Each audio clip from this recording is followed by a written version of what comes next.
Welcome to the Stacey Salyer Show, the podcast for property management leaders ready to think bigger about growth. I'm Stacey Salyer, and the only acquisition strategist in this industry who sat on all sides of the M&A table. I've been the buyer, acquiring a 370-door competitor during COVID using seller financing. I've been the seller, building and exiting a 7-figure business.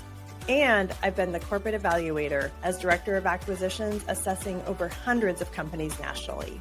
That means I know exactly what you're thinking, what you're missing, and what actually works when it comes to buying and integrating in this space.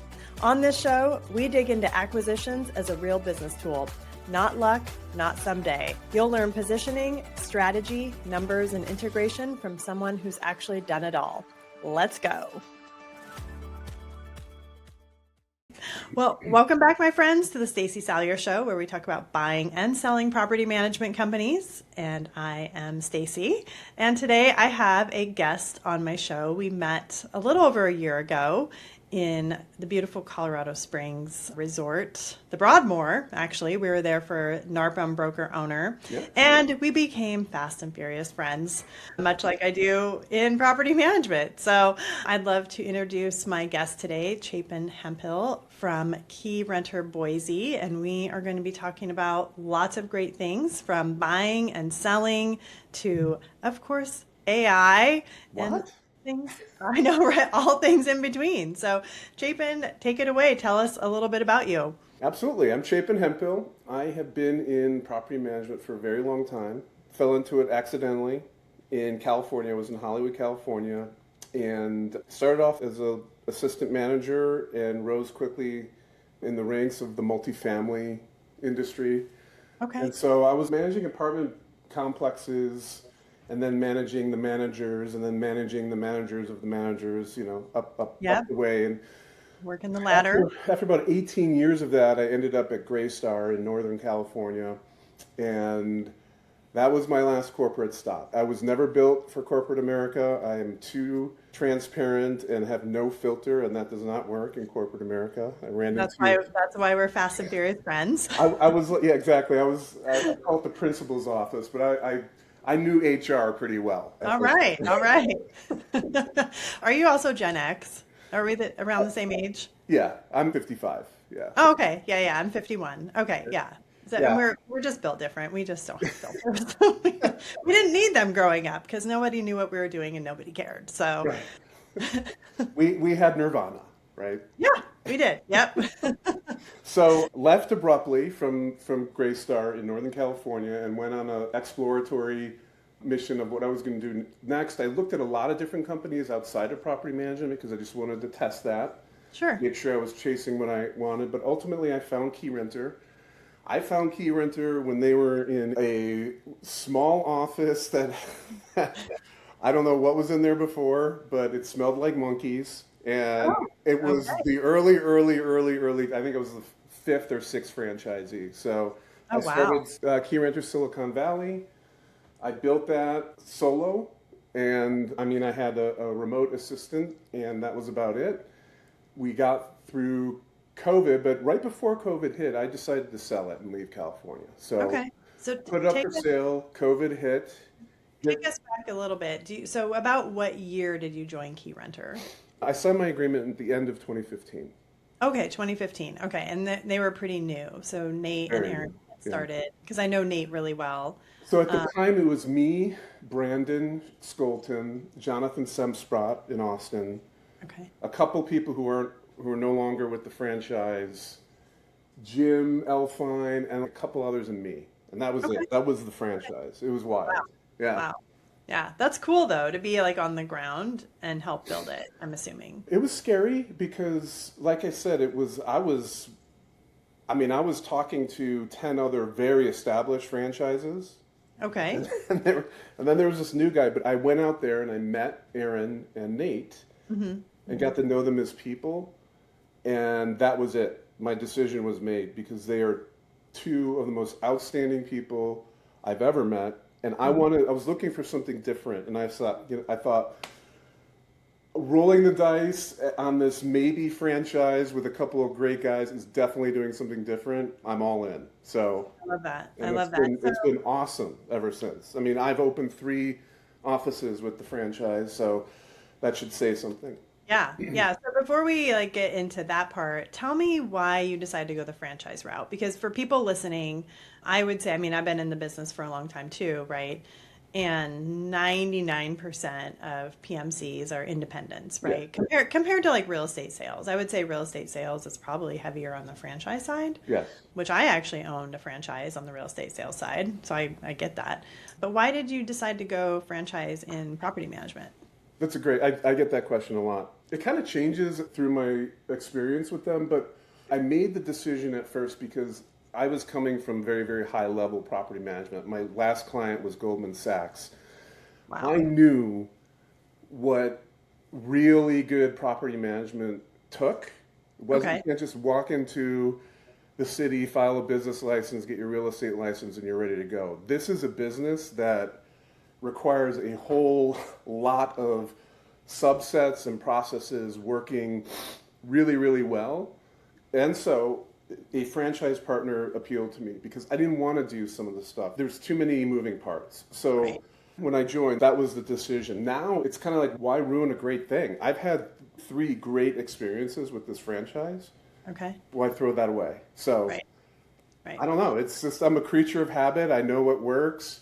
You know, if my odds of success go up 40% because I'm working with these guys, I mean, it's kind of a Right. no-brainer for me. Right. Okay. So in the very beginning, it was kind of like, I mean, you knew, I mean, you came from property management, but you came from multifamily. Is Hmm. that correct? Yeah. Okay. Multifamily is very different than that single family, right? Third party. Intense. Very. Yeah. So yeah. And I think they both have their pros and cons. I've actually never worked in multifamily like that. I've met a lot of people that have, but, single family, it's different because every single house is different and every single client's different. But you kind of basically got like a good business in the box, essentially. Yeah. Like you've got some good support. So you were able to just go in and focus on growing your business. Is that accurate? Yes, there's that. Now, in the early days, I was more helping them. They were helping That's me. true. That's But true. that's fun. I like that. That's made the experience better for me. I felt like I was contributing to something bigger than me, which I Right. was, and I love that. Now, in today's franchise, we've got these mastermind groups. Hmm. Some of the other franchisees are some of the best, smartest people I've ever met, and we're friends. We talk a lot. We talk strategy. And I could go on and on and on about the hidden benefits of having that group of people behind you. And it's just, I wouldn't want to do it any other way right now. Now, does that mean this is the way forever? I don't know, but I like what's happening. Yeah, that's really cool. I like that. So kind of that really built-in community. Like you walk in and you've Yeah. got that built-in community. I know, like I had that on my real estate sales side. I knew, there was always a resource wherever, around the US I could call. Yeah. Somebody else is doing something different and you're like, "Oh, I want to learn how to do that," and pick up the phone and 20 minutes later you've got this whole mastermind basically talk and you're like, "Great." And I just Uh, feel like I've got this advisory group that is going to be completely honest with me. There's no BS. No, nobody holds anything back because that's why we get together. And it's great. That's so cool. Yeah. Cool. So you open Silicon Valley, which is probably a really great market. I'm assuming high rents High and rent, very competitive. very competitive. Okay. Yeah, so it Okay. wasn't easy.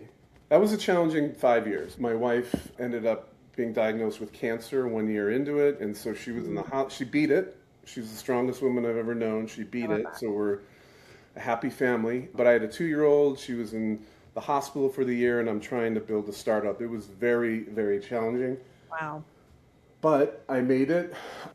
That experience almost killed me. I mean, just to be honest, like I worked so hard. There was no option for failure, so I was like the hardest working version of myself.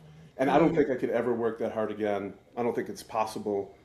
So through that experience, it was a phenomenal experience. I learned so much, but I also learned how to set up the next ones so that it wasn't like that, right? right. And all the Right. lessons along the way. This is the best. This is the closest I've gotten to if I could go back in time with all the information that I have in my mind today, I would do things differently. And that's the cool thing about starting these offices, is you can do that.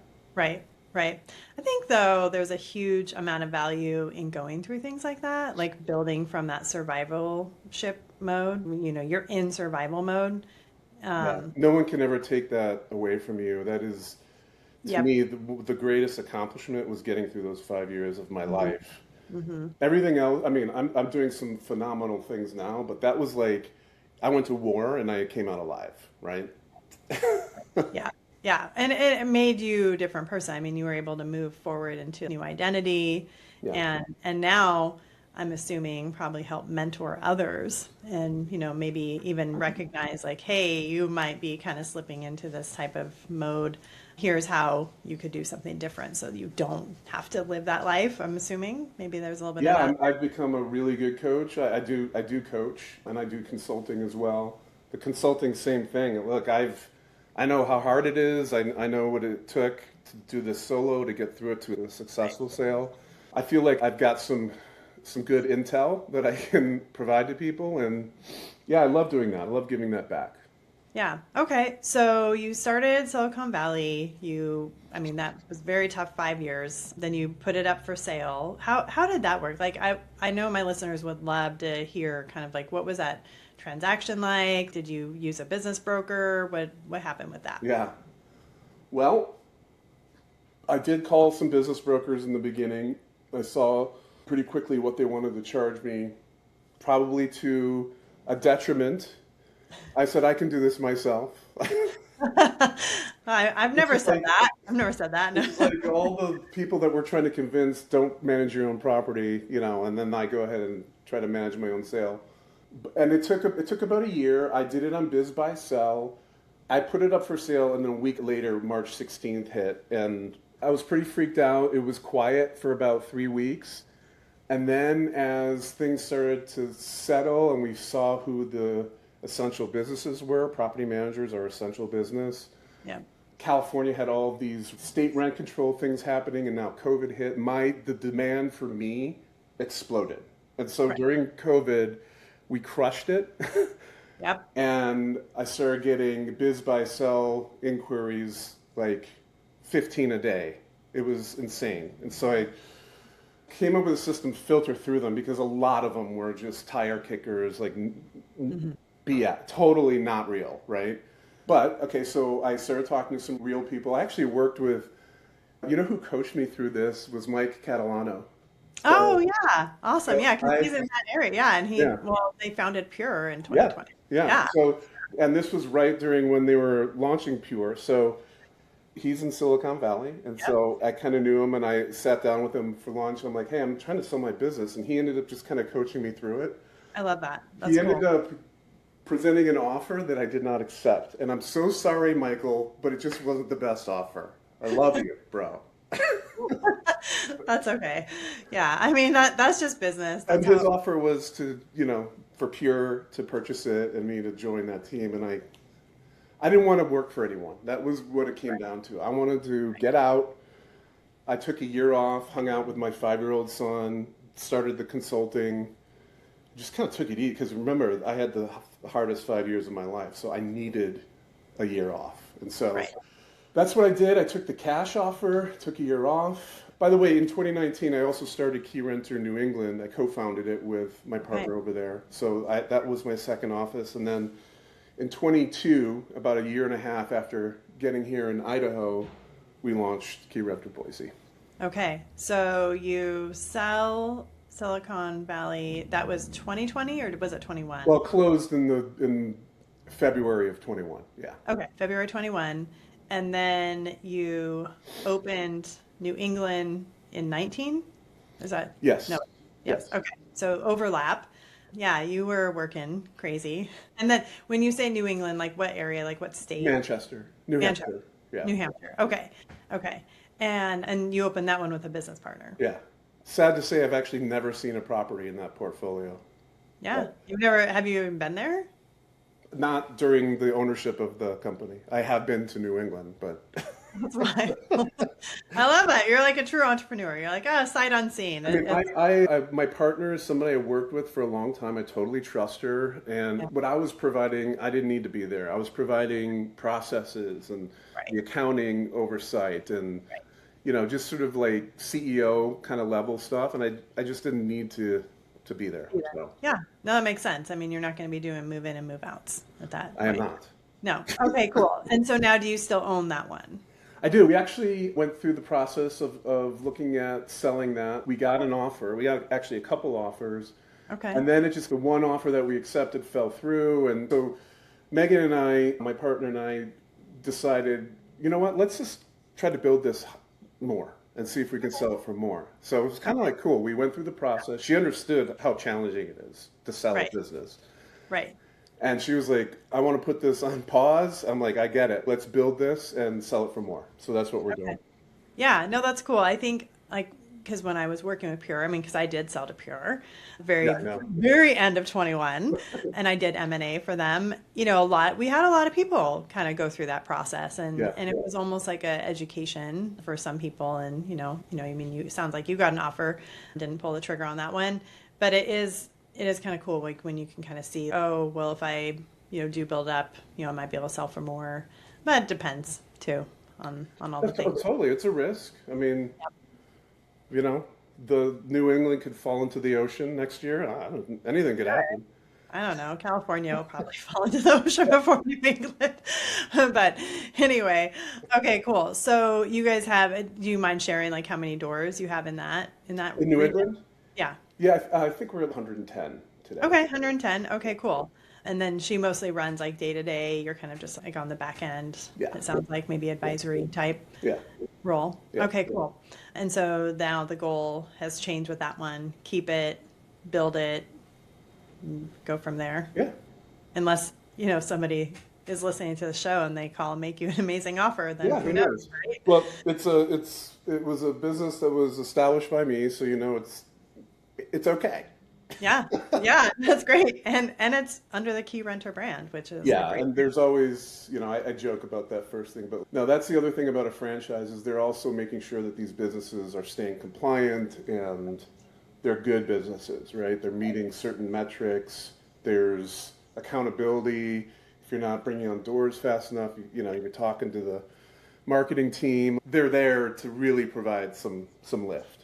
Yeah, no, that's cool. Okay, so you get out of California, you move to Idaho. I'm assuming, what year did you move to Idaho? 2020. 2020. Okay. Okay, so you were kind of managing California remotely. Yeah, I mean, I got the offer on October 31. So we Okay. started the closing process, and we put our house up for sale that same day. That sold in 8 days. So then Mhm. we flew to Idaho, found a house, put an offer, got secured, so we weren't homeless, got a house that we still live in today. We love this house. And it was just like it was so fun and crazy, and Yeah. we had money to play with. We knew we were going to sell this house and the business, and so it was a good time. Yeah. No, it sounds like it. And Boise's a beautiful I love location. it. Yeah, We absolutely love it here. Yeah. yeah, yeah, outdoor stuff and all the things. Okay, cool. So what year then did you open Keyrenter Boise? 2022. Okay, 2022. Okay, cool. And so it sounds like Keyrenter, well, I guess you still had New England. So you mean you still had an office Yeah. branch. But it sounds like they're pretty easy to work with as far as, hey, I'm going to do this. I mean, I'm an OG. I know, I know everyone. Yeah, they made it easy. Okay, cool. Yeah. Okay. So you open that office, and is this just you or do you have a business partner there I have too? a business partner, Kyle. Okay. Yeah, this has been a whole different venture. We started with a war chest. That's a very different experience, actually starting with Mhm. money. So Keyrenter Silicon Valley was so strapped. I convinced my wife to open 9 credit cards and cash them all out. We got 100K in cash that way, and that's how we started it. It was such Wow. a risk. And that was another reason why it was not allowed to fail, period. Right. Because that would have ruined my wife's, I mean, it just was not, I didn't Right. even want to think about it. So, Right. yeah, well, the first thing I did was pay all that off when I got that big check. And that Right. was a great moment. But Listen, I would never recommend you do that to start a business, but it's what I did, and it's just so risky. At 20% interest the whole time, it worked. It worked out for me. Yeah. And so tell me why you chose to do that. Was it like, I mean, because you can get SBA loans and that kind of thing. Was it just I didn't have, easier? I left corporate abruptly. Yep. Stephanie had cancer. She didn't have any income, or she lost her income because of the cancer. She never really regained, she had a business, and it was a physical therapy business. You can't just take a year off and expect to come back. Mm-hmm. That was not an option. It was like during the time, remember it was COVID. So people weren't, like, giving money away was high risk. So that's what we did. Right. Yeah. Yeah. So you definitely bet on yourself. Actually, no, this was pre-COVID. So, but it just was hard. Yeah. We didn't have much. So, Yeah. Yeah. I find though the people like that, like the stories like that, when you bet on yourself, you will win. You will succeed, right? Like it's, and I love that you're sharing the story. Thank you so much for sharing that part of it, because I think a lot of times people will look at like current day success and they're like, oh, that guy has it easy, like whatever, right? So I think it's so important. I love it when people come on my show and share kind of the details. And I didn't know that part of your story. That's huge. 9 credit cards. I don't really share that too often. I do, but it is an important piece of the story because it made it that much more challenging. It was as if, what else can we throw at this guy? The universe says, let's make this extra challenging. So, but I, for whatever reason, I'm very much things happen because they're supposed to. And I look back, and especially since she beat it, it was quite an experience. We all grew a lot. And so we started Boise with, I'd sold the house, sold the business. I had a partner who contributed money. So we started with a war chest. And so from day one, we had a BDM. Wow. We were pushing sales, right? It was all about getting to a door count that the business could sustain itself as quickly as we could. So that was a very different plan than Silicon Valley or New England. And it was very expensive at first. We had 4 salaried employees day one. Oof. And so, but we got today, after 4 years, we're at 450 doors. Wow. And then what year did you start again? 2022. Okay, so from 22 to 26, you went from 0 to 450 doors. Yeah. And mostly organically, I think. Organically. We had 2 small acquisitions. Yeah, we can talk more about that. I definitely learned a lot during those. One was 60 some doors, and one was like 17 doors. So that helped, and those were early, so that helped our like morale. And we got to 100 doors in 5 months. Or 4 months. That's really impressive. Part of that was an acquisition. So okay. We were feeling good. We're like, okay, this is progress. And although I wouldn't do the deals the same way, the deals have been, we've made like 5x on the deal on both of them. So they worked out, but Yeah, I don't think anybody, including myself, has ever said, oh, I would go back and do it the exact same way. Yeah. But I'm always thankful and grateful for what had transpired. That's the way you have 1 or 2 under your belt. That's such wisdom that you've garnered. So that's 100%. The way I see it. Yeah, 100%. So you started with 4 salary employees, 0 doors, but then you did, a couple very, small acquisitions, but mostly door by door growth. And now you're at 450 doors. Yes. And do you mind sharing about how much was in your war chest? Like how much you had set aside? No, I don't mind. It was like 350. Okay. Yeah. Okay. Yeah. That's a good amount. It wasn't like crazy. It wasn't $500,000 or $1 million. It was actually a pretty reasonable amount for a franchise. So one thing I learned in the multifamily world and working as an asset manager is performas, waterfalls, IRR projection, like all that super high level financial stuff I learned pretty well. Okay. So the performas that I put together for these businesses were, as I look back, really good. They were really, because I spent a lot of time researching exact costs. I had algorithms to build the stuff out. And so I looked at my performa a lot, and I was like, okay, I need to pull some levers. your fees change, right? They evolve as your property management grows and things change. And so I would pull the levers on this thing, and it really, so my advice would be you start with a really good plan. And we called every single property manager in Boise, in Treasure Valley. Okay. So we knew what we learned from that. We called 64 property managers in Treasure Valley. Okay, I think that's everyone. Wow, impressive. We actually reached two, like in person. Out of we 60? actually made contact with two. So we would, my team called. They were expected to do a follow-up call 2 days later and a final one 5 days later if they never heard back.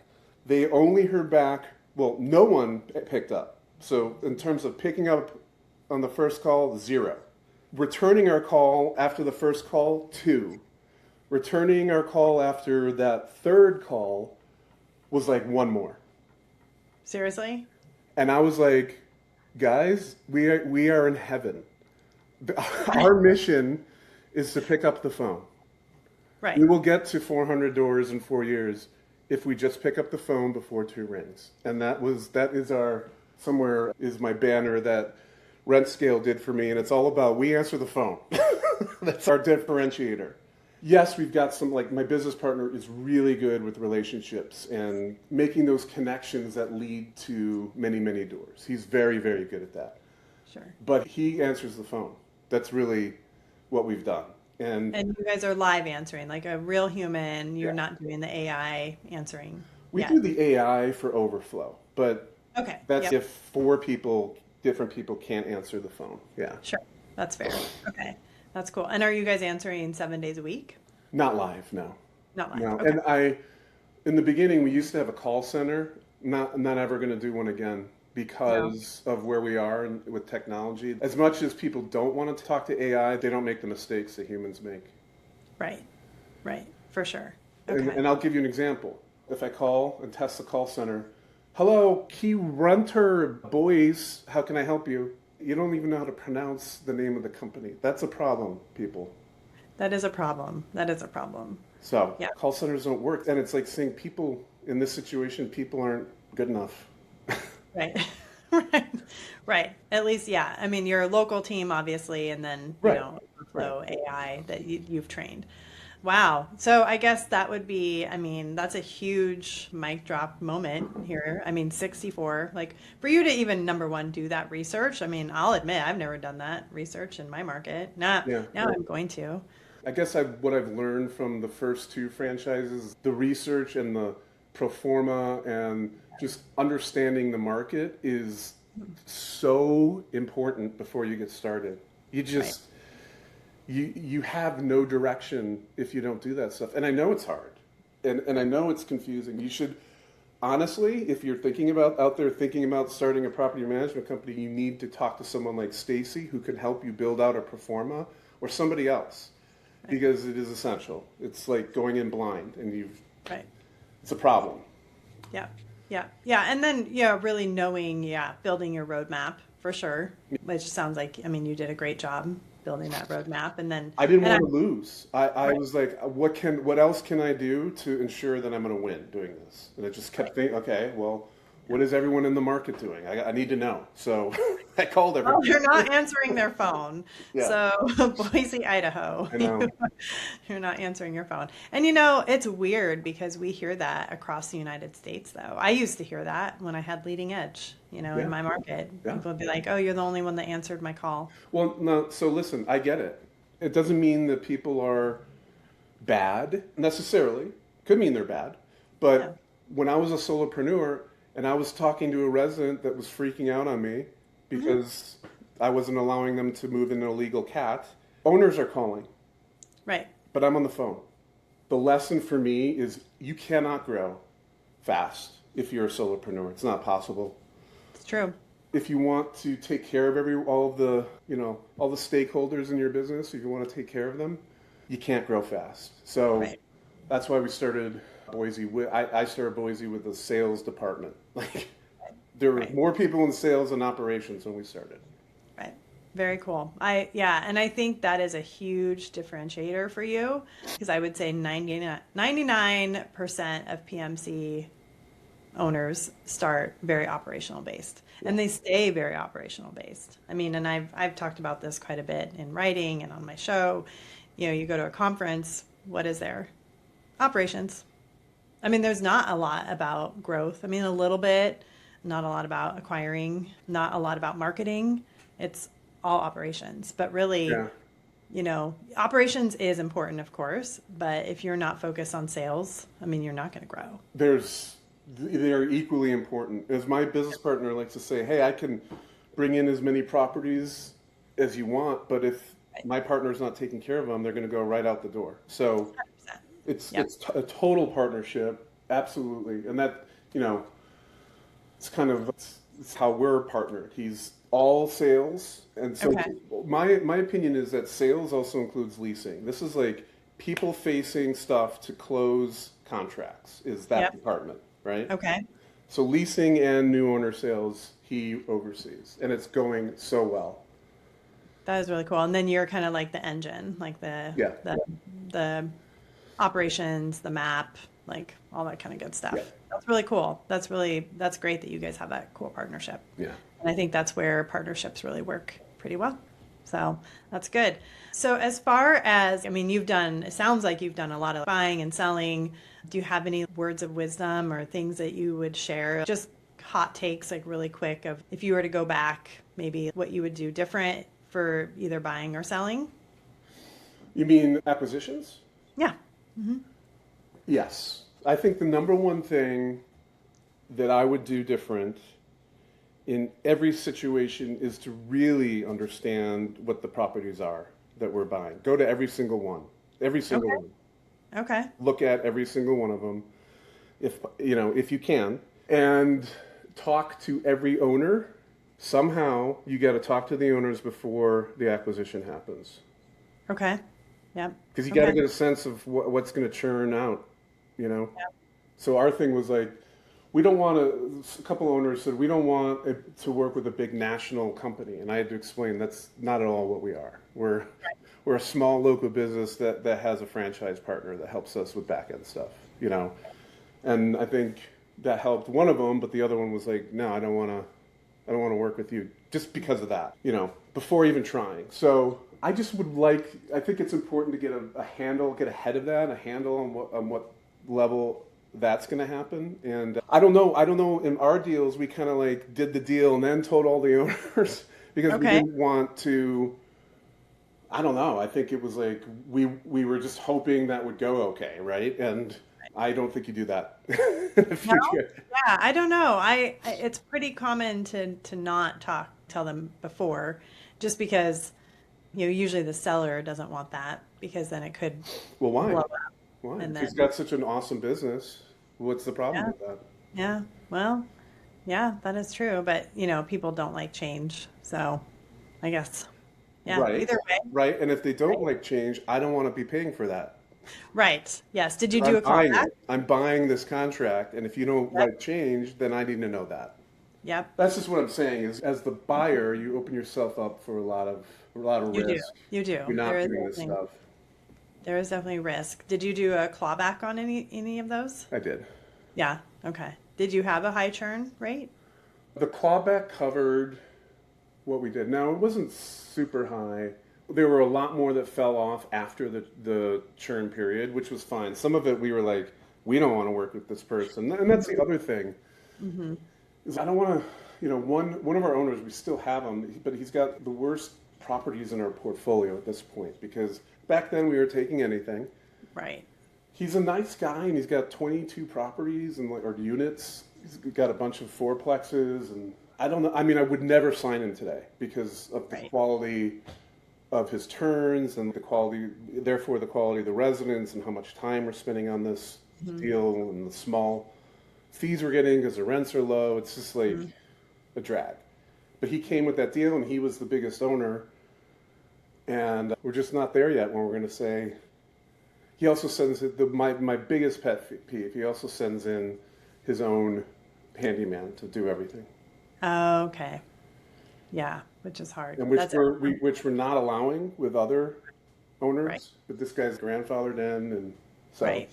Yeah. Well, yeah, you'll get to a point where you'll make a decision on that. yeah. And I mean, then again, great guy, but I don't know yeah. if his portfolio fits ours anymore. That's all. Yes. Yeah. I think we all have that. I know I had some owners that were like what I classified as an A owner, but C minus properties. Yes. And I would keep them because I really enjoyed working with the client and it wasn't, Yeah. they were good to work with. But when I did finally release them, I realized, I should have done that earlier. We always do that, right? Yeah. Yeah, for sure. So before we wrap up, I know I would love to hit on a little bit of like the consulting you're doing because you mentioned AI before we jumped on, and I would love to, maybe talk a little bit about that, like what you're doing and maybe how you're incorporating into your business and what stuff are you nerding out on? Yeah. I'm nerding out big time. Okay. I have this. I made a decision a long time ago to really figure out how to bring all of the logins into one place, right? Because we talk about that a lot. Yeah. All these logins we have, and so that's something that goes back years. With AI arriving and everything we can do now with vibe coding, we're there.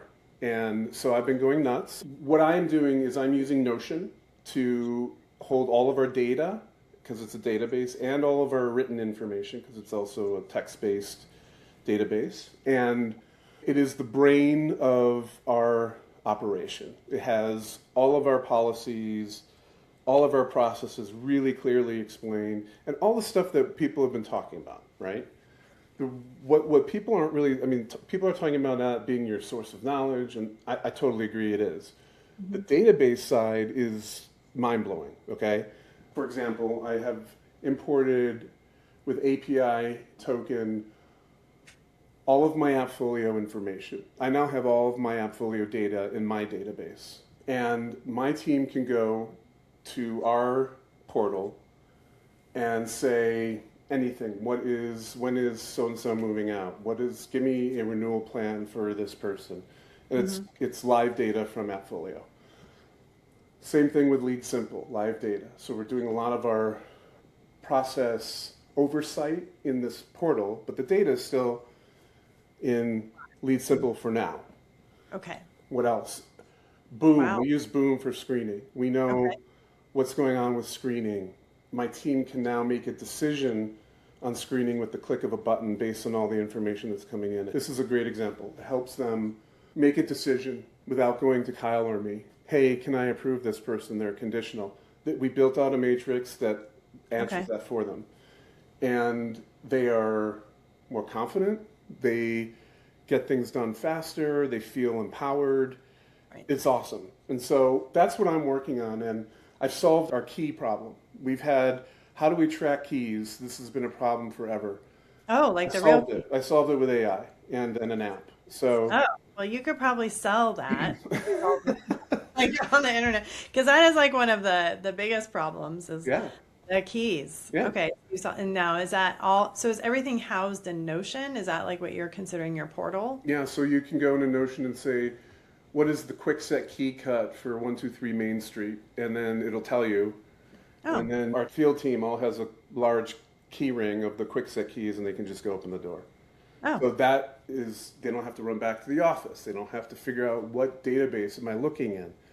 Right. The key with all this is you're not actually sending your team to go look in the database or in the Notion. Don't have them ever go into pages. It's all just a search.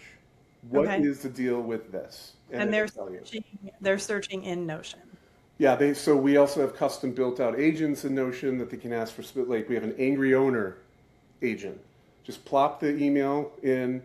It's going to get, because Notion can also read all history of emails. Like it can connect so that it has the full scope of the situation and then can formulate a response. Again, for my remote teams in the Philippines, this is a game changer. Right. This guy is yelling at me. I don't even know what to say. Well, just here's the angry owner response agent. Plop the email in and say go. It'll give you something to work with. Now, that's different than plopping it in the ChatGPT because I put all kinds of guardrails and instructions and specifics in this agent, and it's not looking anywhere in the internet. It's only looking in our small little universe. And so the responses are excellent, Right. and not, Yeah. it's instructed never to say, I hope your day is going well. That's bullshit, Email find you M Just dash. get to the point and nicely, answer this guy's question. So Okay. though that Right. is what I'm doing. It is changing the game. We're trying to get to a point where we've got one maintenance coordinator per 600, 700, 800 doors with vendor Roo. Okay. That is evolving really well. Like I'm really enjoying working with them. I'm just leaning heavily into AI. I spend at least half of my day vibe coding and trying to figure out solutions. Right now for my team, I'm working on an app.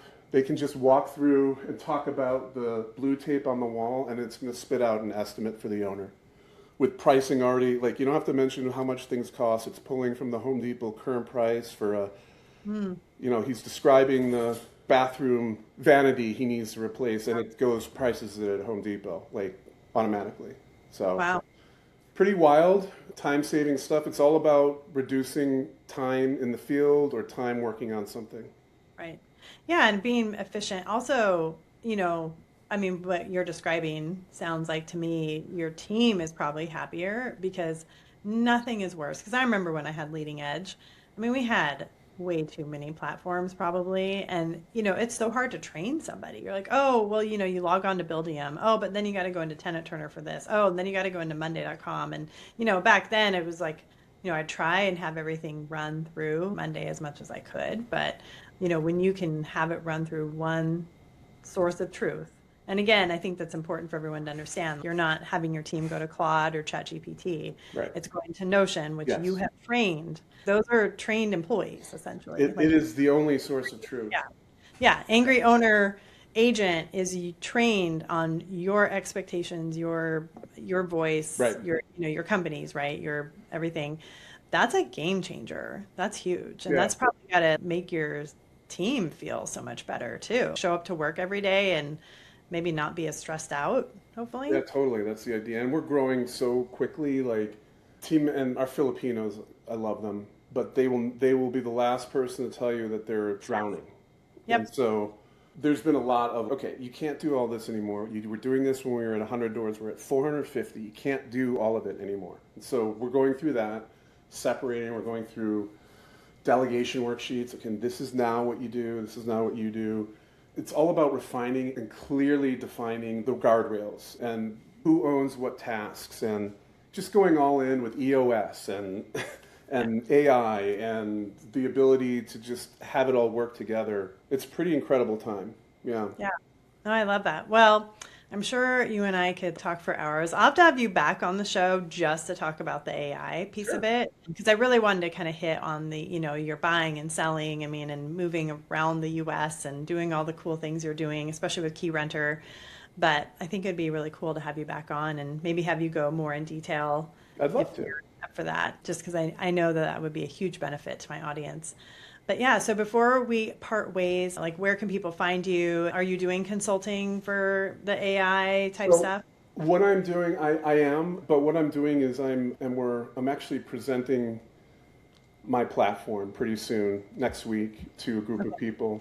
So I'm trying to build a platform, a template that I can sell and then update regularly with my brain updates and make sure everyone's got the latest and greatest. So that is what I'm working on with Embark, is to provide that. So yeah, and it's a side project because I have a property management company that comes first.